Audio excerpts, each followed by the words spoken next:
السلام علیکم ناظرین، انفو سپیکر کی جانب سے ایک نئی ویڈیو کے ساتھ آپ کی خدمت میں حاضر ہوں۔ ناظرین، آج ہم بات کریں گے ڈرامہ سیریل ارطغرل غازی کے بارے میں، جو کہ حال ہی میں اسلامی دنیا میں بہت زیادہ مقبول ہوا ہے۔ آج کل اس ڈرامے کو پاکستان میں بہت زیادہ پذیرائی مل رہی ہے۔ پاکستان میں یہ ڈرامہ پی ٹی وی پر پیش کیا جا رہا ہے اور اس وقت یوٹیوب پر اس کے سبسکرائبر کی تعداد 6 ملین سے تجاوز کر چکی ہے۔ لیکن پاکستان کے کچھ علماء نے یہ فتویٰ جاری کر دیا ہے کہ ڈرامہ سیریل ارطغرل غازی دیکھنا گناہ ہے۔ ویڈیو شروع کرنے سے پہلے آپ سے گزارش ہے کہ میرے چینل کو ضرور سبسکرائب کریں اور ساتھ ہی بیل آئیکن کو ضرور پریس کریں۔ ناظرین، جامعہ دارالعلوم کراچی نے مقبول ترین ترک ڈرامہ سیریل ارطغرل غازی کو مسلمانوں کے لیے نامناسب قرار دیتے ہوئے کہا ہے کہ اس طرح کی فلمیں بنانا، دیکھنا اور دکھانا گناہ ہے۔ جامعہ دارالعلوم کراچی نے ڈرامہ ارطغرل غازی پر دیے گئے فتوے کی کاپی بھی جاری کر دی ہے۔ فتوے میں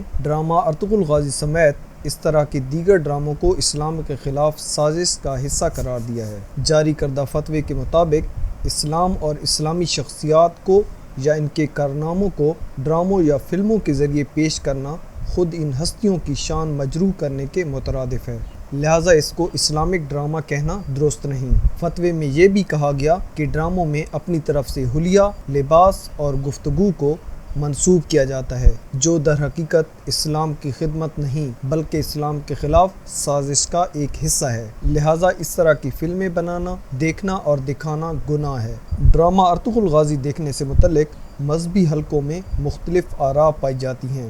ڈرامہ سیریل ارطغرل غازی اس وقت پاکستان میں انتہائی مقبول ہے اور نوجوان نسل کی ایک بڑی تعداد ڈرامے کو دیکھنے میں دلچسپی رکھتی ہے۔